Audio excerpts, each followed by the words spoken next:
Hello. नमस्कार प्यारे विद्यार्थियों, लक्ष्य क्लासेज बालोतरा की यूट्यूब चैनल में आप सभी का स्वागत है। प्यारे विद्यार्थियों, आज की क्लास के अंदर अपन आपके चैप्टर संख्या 11 विद्युत धारा के रासायनिक प्रभाव के बारे में बातचीत करेंगे। जिससे जिसके अंदर अपन प्रश्न बैंक, जो आपका प्रश्न बैंक है, उसकी उत्तरमाला की जो डिटेल है उसको देखने का प्रयास करेंगे। ठीक है, ये आपके बोर्ड एग्जाम के लिए इम्पोर्टेंट है। तो चलिए शुरू करते हैं। अब सबसे इम्पोर्टेंट बात कि इसके अंदर जो पेपर है वो आपको कहाँ पे मिलेगा, तो इस पेपर का लिंक जो है मैं आपकी लक्ष्य क्लासेस बालोतरा का जो टेलीग्राम चैनल है उसके ऊपर डाल दूंगा। तो आप वहाँ से पेपर डाउनलोड कर लेना और उसके बाद में आप इसका आंसर देखिए। ठीक है, तो चलिए एक एक करके अपना अच्छी तरीके से देखते हैं। तो चैप्टर संख्या जो है वो पुरानी किताबों के अंदर देखें तो 14 है। हालांकि जो नया कोर्स चल रहा है अपने अभी वर्तमान समय में, तो उसके अंदर आपका जो चैप्टर है उसका नाम, जो संख्या है वो 11 है और चैप्टर का नाम है विद्युत धारा के रासायनिक प्रभाव। ठीक है, अब इसके जो प्रश्न बैंक है उनके आंसर शीट की बातचीत करते हैं। तो चलिए सबसे पहले प्रश्न को देख करके शुरू करते हैं। तो सबसे पहला है कि निम्नलिखित में से कौन सा विद्युत का चालक है। मतलब ये जो दिए हुए उनमें से कौन सी ऐसी चीज जो है वो विद्युत की चालक है। विद्युत की चालक मतलब जिसमें करंट अच्छी तरीके से प्रवाहित होता है। तो देखो, रबड़ में नहीं होता, प्लास्टिक इसमें भी नहीं होता, लकड़ी इसमें भी नहीं होता। तो पीछे जो आपका ऑप्शन बचा है वो ग बचा है, तांबा। और तांबे के अंदर विद्युत धारा है वो आसानी से प्रवाहित होती है। इसलिए आपके पहले प्रश्न में जो राइट होगा वो होगा ग, तांबा। ठीक है, उसके बाद में संपृक्ष्त्र को जोड़ने और तोड़ने के लिए प्रयोग होने वाली युक्ति कौन सी है। यानी इसको जोड़ने, टेस्टर जो होता है उसको जोड़ने और तोड़ने के लिए जो युक्ति उपयोग ली जाती है उसको स्विच कहा जाता है। ठीक है ना। और एलईडी में कितने टर्मिनल होते हैं, तो ध्यान रखें एलईडी के अंदर दो टर्मिनल होते हैं, ऋणात्मक और धनात्मक। ठीक है, और उसके बाद में संपृक्ष्त्र में चुंबकीय क्षेत्र को किस उपकरण के द्वारा जांचा जाता है। तो वो उपकरण जो है वो आपके इसमें दिया हुआ नहीं है, तो इनमें से कोई नहीं। ठीक है, उसके बाद में निम्नलिखित में से कौन सा पदार्थ विद्युत धारा का कुचालक है। कौन सा पदार्थ जो है विद्युत धारा का कुचालक है, यानी जिसके अंदर विद्युत धारा प्रभावित नहीं होती है, कुचालक है। तो देखो, तांबे में तो होती है, लोहे में होती है, एल्यूमिनियम में होती है, लेकिन आसुत जल यानी जो शुद्ध जल है उसके अंदर नहीं होती है। ठीक है, उसके बारे में विद्युत द्वारा किसी पदार्थ पर किसी वांछित धातु की परत निक्षेपित या चढ़ाने की जो प्रक्रिया है वो क्या कहलाती है। विद्युत अपघटन, विद्युत लेपन या फिर यशद लेपन। उपयुक्त सभी इसके अंदर आपका जो है वो आपका राइट होगा। ठीक है, तो आप देख लीजिए आपके, मैंने अभी तक, तो अगर ज़्यादा स्पीड है तो आप इसको धीरे धीरे भी देख सकते हैं। ठीक है ना, और समझ में नहीं आ रहा तो आप दोबारा देख लेना, कुछ ज़्यादा स्पीड नहीं है। तो पहला प्रश्न राइट है, दूसरे के अंदर आपका स्विच, तीसरे के अंदर एलईडी में दो, और चौथा जो है उसमें इनमें से कोई नहीं, पांचवा आपके घ आसूत जल, छठे के अंदर आपका घड़ी वाला उपयुक्त सभी। उसके बाद में दिए गए चित्र की पहचान कीजिए। तो इस चित्र के अंदर जो है वो आपका जो सही ऑप्शन है वो आपका क ऑप्शन है। ठीक है, बैटरी। ठीक है, आगे, किसी विलयन में विद्युत धारा प्रवाहित होने पर कौन सा प्रभाव उत्पन्न होता है। देखो, किसी विलयन में अगर विद्युत धारा प्रवाहित होती है तो उसके अंदर जो प्रभाव उत्पन्न होता है वो होता है आपका रासायनिक प्रभाव। ठीक है, ओके। नेक्स्ट, प्लास्टिक विद्युत का, देखो प्लास्टिक जो है वो विद्युत का कुचालक है। तो आप इस रिक्त स्थान में आसानी से लिख सकते हैं कुचालक। ठीक है, किसी चालक दरों में विद्युत धारा प्रवाहित होने पर प्रभाव कैसा होगा, रासायनिक प्रभाव। तो इस खाली जगह में आपका जो होगा वो होगा रासायनिक। ठीक है, विद्युत चालन करने वाले अधिकांश द्रव अम्ल, क्षारक तथा लवण के विलयन होते हैं। तो इसमें आपका आएगा लवण। ठीक है, और करंट से बचने के लिए विद्युत मिस्त्री दस्ताने पहनते हैं, जो हाथों में मोजे पहनते हैं ना दस्ताने, तो वो उनको करंट नहीं लगे इसके लिए। तो इसमें आपका होगा करंट। ठीक है, विद्युत सेल में धनात्मक तथा ऋणात्मक टर्मिनल होते हैं। तो यहाँ पे आप लिख सकते हैं ऋणात्मक। ठीक है, ओके, रिक्त स्थान वाले कंप्लीट। ओके, नेक्स्ट, सही या गलत की पहचान कीजिए। तो एल्यूमिनियम जो है विद्युत का कुचालक है या सुचालक है। ठीक है ना, इसको अच्छे से देखना है। अब इसको अपन एक एक करके सही ढंग से देखेंगे। ठीक है, एल्यूमिनियम विद्युत का कुचालक नहीं, एल्यूमिनियम विद्युत का सुचालक है, क्योंकि इसके अंदर करंट अच्छी से प्रवाहित होता है। तो ये जो कथन दिया हुआ है वो गलत है। और उसके बाद में विद्युत धारा से ऊष्मीय प्रभाव उत्पन्न होता है। यस, दिस इज राइट, बिल्कुल ऊष्मीय प्रभाव उत्पन्न होता है। नींबू के रस से विद्युत धारा प्रवाहित होती है। यस, नींबू के रस से विद्युत धारा प्रवाहित होती है, क्योंकि उसके अंदर लवण यानी खट्टापन पाया जाता है, इसलिए वो विद्युत धारा का सुचालक है। ठीक है। इसी धातु में जिंक की परत चढ़ाने की प्रक्रिया को विद्युत लेपन कहा जाता है। यस। चुंबकीय प्रभाव को मापने वाला जो उपकरण है वो क्या है? कंपास है। और विद्युत लेपित वस्तुओं में जंक लगता है? नहीं लगता जी, वो गलत बात है। तो ये आपके सही और जो गलत वाले हैं वो भी हो गए। नेक्स्ट प्रश्न संख्या जो है 20, विद्युत चालक को परिभाषित कीजिए। तो इसको थोड़ा थोड़ा अपने ना विद्युत चालक को परिभाषित कीजिए, तो मैं इधर वो ले लेता हूँ आपके, ताकि अपन अच्छे से चीज़ें लिख सकें। ठीक है। अब प्रश्न संख्या जो है वो है 20, अति लघुत्रात्मक प्रश्न है, तो बढ़िया अच्छी तरीके से मैं लिख लिख के बताऊं ताकि आप अच्छे से समझ सकें। प्रश्न संख्या कौन सा है? प्रश्न संख्या जो है वो आपका है 20। प्रश्न संख्या 20 क्या है कि विद्युत चालक को परिभाषित कीजिए, तो इस तरीके से लिखियो। पेन चेंज कर लेते हैं। ओके। विद्युत चालक को परिभाषित कीजिए, यानी वे पदार्थ, ऐसे लिखो, विद्युत चालक, विद्युत चालक।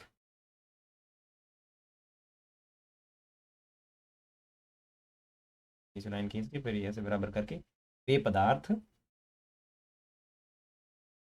वे पदार्थ जिनसे, जिनसे होकर विद्युत धारा सरलता, सरलता से प्रवाहित होती हो, प्रवाहित, प्रवाहित होती हो। जैसे, जैसे में आप लिखो तांबा, ठीक है, दस्ता, सोना, चांदी, लोहा, यानी कुल मिला के वो चीजें जिनमें से करंट निकलता हो, ठीक है ना, वो होती है विद्युत की चालक वस्तुएं। उसके बाद में आकृति को पहचान कर इसका नाम लिखिए। तो भाई साहब ये जो आकृति है, ये आकृति जो है इसके अंदर आपका राइट जो आंसर होगा बल्ब होगा। ठीक है ना, ये जो आकृति है वो है आपके बल्ब की। ठीक है, लट्टू, I mean to say that, लट्टू। ठीक है। उसके बाद में है एलईडी का पूरा नाम। तो इसमें एलईडी का पूरा नाम आपको लिखना है। एलईडी का जो पूरा नाम है वो है प्रकाश, हिंदी में तो है प्रकाश उत्सर्जक डायोड, उत्सर्जक डायोड। ठीक है। और अंग्रेजी में लिखना चाहे तो आप लिखो LIGST, light, EMI, imitating diode, DIODE। ठीक है ना, डायोड। आगे चुंबकीय कंपास के उपयोग लिखिए। ठीक है। चुंबकीय कंपास क्या होता है? सबसे पहले तो मैं आपको चित्र बता देता हूँ चुंबकीय कंपास के। तो देखो, ये जो होता है ये आपका जो है वो चुंबकीय कंपास है। ठीक है ना, ये चुंबकीय कंपास है। इस तरीके का जूम कर लेता हूँ। ये इस तरीके का जो होता है जिससे अपन दिशा ज्ञात करते हैं, इसे कहते हैं चुंबकीय कंपास। तो प्रश्न संख्या जो है वो आपका है 23 है ना, मतलब चुंबकीय कंपास आपको 23 में समझना है। तो इसके उत्तर लिखो 23 का, चुंबकीय कंपास का लिखो। हाँ, ओके। प्रश्न संख्या 23, उत्तर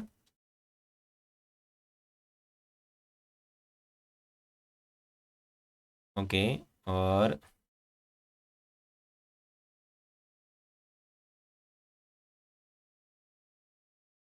चुंबकीय,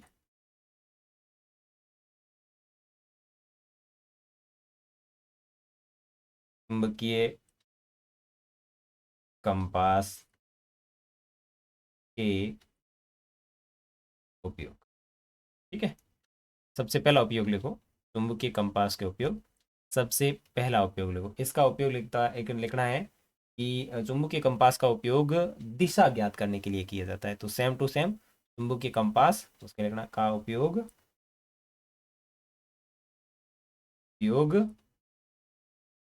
दिशा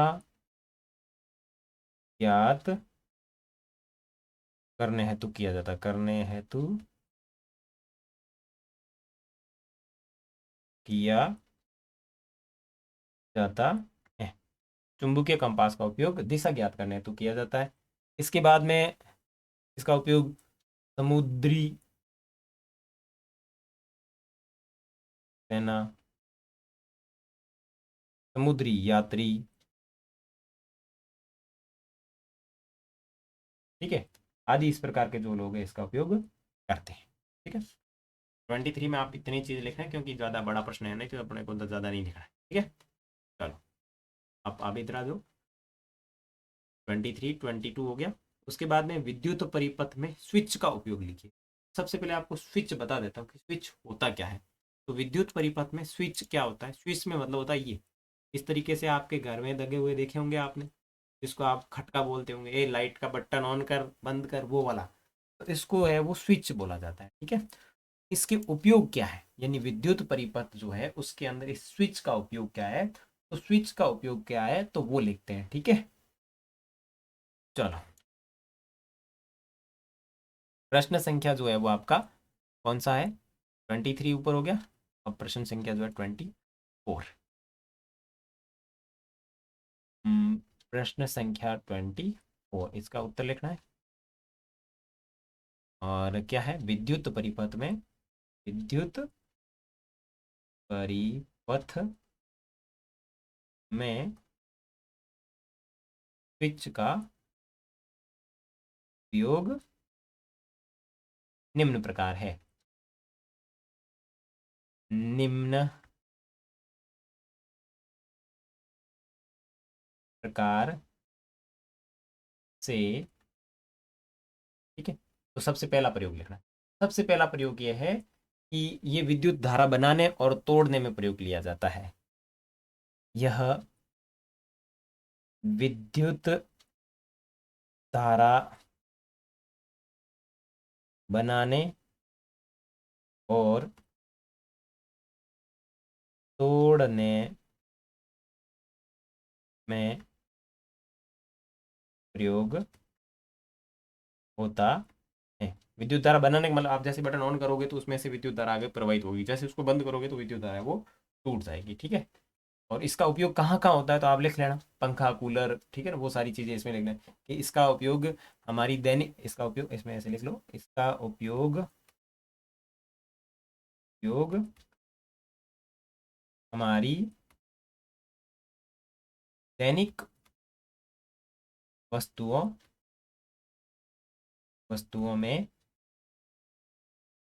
भी होता है। इसका उपयोग जो है हमारी दैनिक वस्तुओं में भी होता है, जैसे पंखा हो गया, आपकी वॉशिंग मशीन हो गई, या टेलीविजन हो गया। ठीक है, सारी चीज़ें वो आप इसके अंदर उदाहरण करके दो तीन लिख लेना। ठीक है, तो ये हो गया आपका 24 प्रश्न संख्या, तो आप वीडियो रोक के आराम से लिख सकते हैं। ठीक है, आगे है 25। किसी एक धातु का नाम बताइए जो विद्युत की सुचालक हो। अब आपको इसमें से जो चीज़ें लगे, जो धातु अच्छी लगे वो लिख लेना, जिसमें आप तांबा भी लिख सकते हो, मतलब जिसमें करंट जाता हो, लोहा भी लिख सकते हो, चांदी भी लिख सकते हो, जो आपको बेटर लगे वो लिखना। ठीक है, विद्युत परिपथ में अधिकतर तांबे के तारों का इस्तेमाल क्यों किया जाता है। अब इधर आ जाओ वापस, इसमें थोड़ा बहुत देखते हैं कि जो 26वां प्रश्न वो ये कह रहा है कि वो विद्युत जो परिपथ होते हैं उसमें तांबे की जो तार है उनका उपयोग क्यों किया जाता है। चलो कौन सा 26 है ना, ओके 26, प्रश्न संख्या 26, उत्तर देखो जी हाँ, विद्युत विद्युत परिपथ में तांबे की तार का उपयोग किया जाता है, क्योंकि क्योंकि तांबा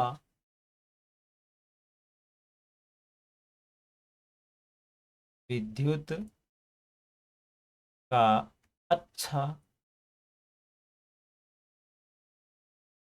सुचालक। बस, मामला खत्म।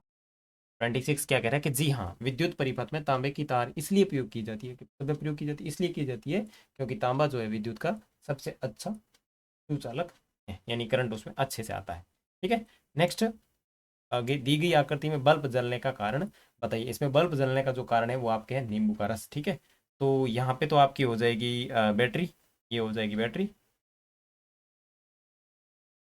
और ये हो जाएगा आपका प्रदीप्त बल्ब, प्रदीप्त बल्ब यानी जलता हुआ बल्ब। ठीक है। ओके। तो इसमें जलने का जो कारण है वो है आपका नींबू का। ठीक है, क्योंकि नींबू का रस जो है विद्युत का सुचालक होता है, इसलिए। आगे है, वर्षा के समय किसी लाइनमैन के लिए बाहरी मुख्य लाइन की विद्युत तारों की मरम्मत करना सुरक्षित क्यों नहीं होता है, व्याख्या कीजिए। अब बारिश होती है तब विद्युत की जो बड़ी बड़ी लाइनें होती है वो सही सुरक्षित क्यों नहीं होती है, तो उसको इसमें देखते हैं। अब तांबे की तारों में बारिश के समय क्या होता है, पानी जो है, मैंने आपको बताया था कि जो बारिश जो होती है उस समय जो पानी होता है, जो बारिश आने वाला जो पानी होता है वो शुद्ध होता है या अशुद्ध होता है। अशुद्ध होते हैं, कई सारे पदार्थ उनके साथ में मिले हुए होते हैं, तो करंट आ सकता है। तो इस तरीके से लिखना है कि प्रश्न संख्या कौन सा है, 26 है ना। प्रश्न संख्या 26, सॉरी 26 नहीं, 27, 27 भी हो गया, 28 है। 28, 28 क्या है कि इसमें लिखो, तेज वर्षा के तेज वर्षा के समय लाइन मैन तेज वर्षा के समय लाइनमैन का मुख्य लाइन मुख्य लाइन की विद्युत तारों की मरम्मत करना विद्युत तारों की मरम्मत करना सुरक्षित नहीं है, सुरक्षित नहीं है। विद्युत तारों की मरम्मत करना सुरक्षित नहीं है, क्योंकि वर्षा जल विद्युत का चालक होता है, क्योंकि विद्युत जल जो है वर्षा का चालक होता है, जिससे जिससे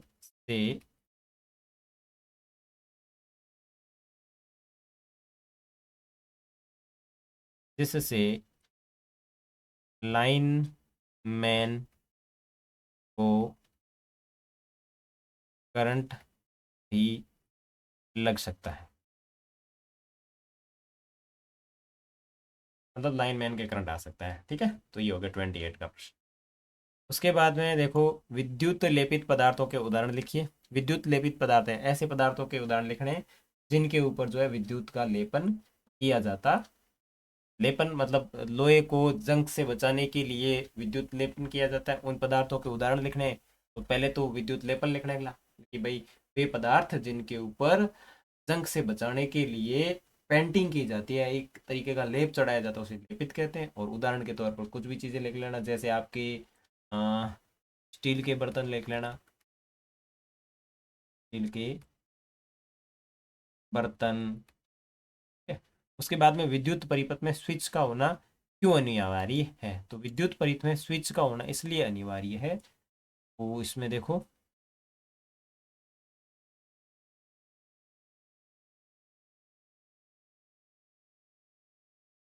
हाँ, विद्युत परिपथ में देखो, इसमें ये लिख लो। देखो, किसी विद्युत परिपथ में स्विच एक आवश्यक घटक है, क्योंकि यह आपको विद्युत धारा के प्रवाह को नियंत्रित करने की अनुमति देता है। इसका मुख्य कार्य सर्किट को खोलना और बंद करना है। इस प्रकार करंट को प्रभावित करना या उसे बाधित करना उसका काम होता है। जो मुख्य स्विच होता है ना उसका काम होता है कि करंट को आगे भेजना या बंद करना, वो काम होता है। ठीक है, उसके बाद में आपका प्रश्न है 31, एलईडी बल्बों का उपयोग इस प्रकार महत्वपूर्ण है। तो सबसे पहले एलईडी बल्ब देख लीजिए कैसे दिखते हैं। तो देखो एल टू डायनी अहंग एलईडी बल्ब पड़ा है, थार वास्ते गिफ्ट पैक करा उड़ा है।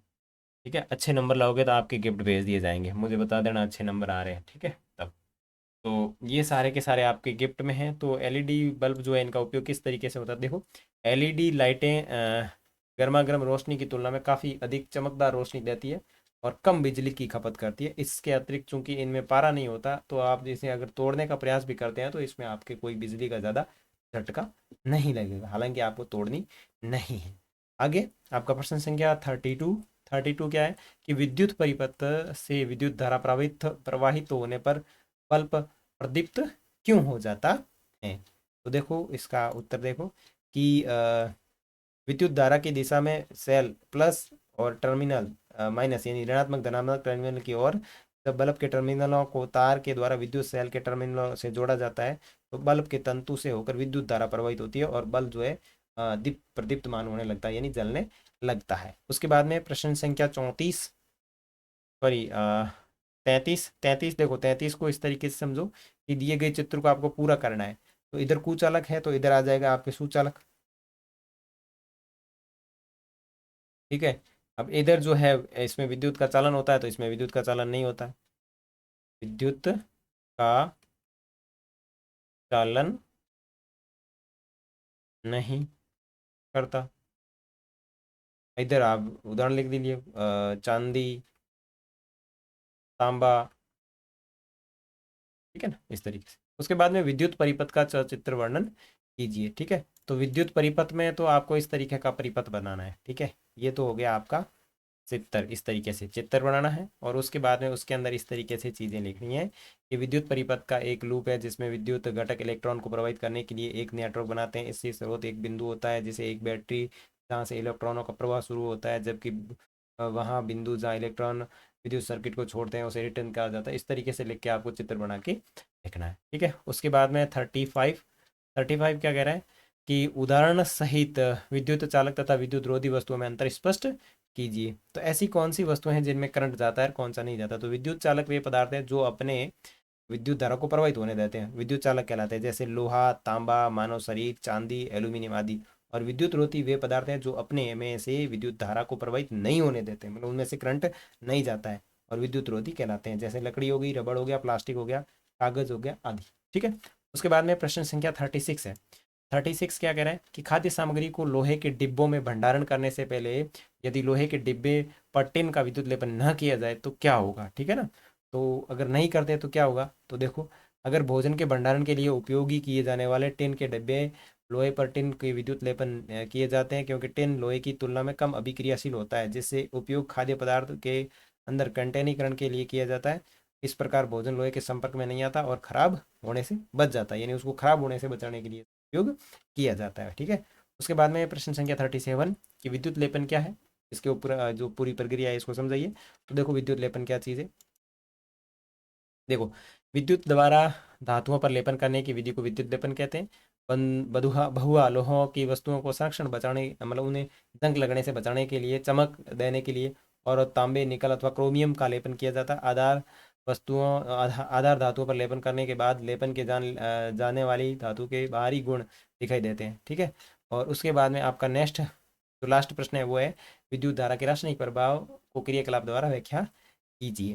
ठीक है, तो जब किसी सुचालक धातु में विद्युत धारा प्रवाहित होती है तो वो अपने धन व ऋण आयनों में विभक्त हो जाता है। इस प्रकार की विद्युत धारा का रासायनिक प्रभाव घटना को विद्युत अपघटन कहते हैं। ऐसी युक्ति जिसके द्वारा विद्युत धारा परिपथ में विद्युत धारा प्रवाहित होकर उसे नियमित रखा जाता है। ठीक है ना, तो करंट कैसे जाता है वो वाली चीज़ें देखनी थी। ठीक है, तो ये था आपका जो 11वां चैप्टर है उसकी डिटेल। मैंने 13वां कर रखा है लेकिन 12वां नहीं करवाया, तो 12वां जो है मैं इसके बाद में अपलोड, है ना। ओके, नेक्स्ट मिलेंगे अगली वीडियो में, तब तक के लिए बाय बाय। चैनल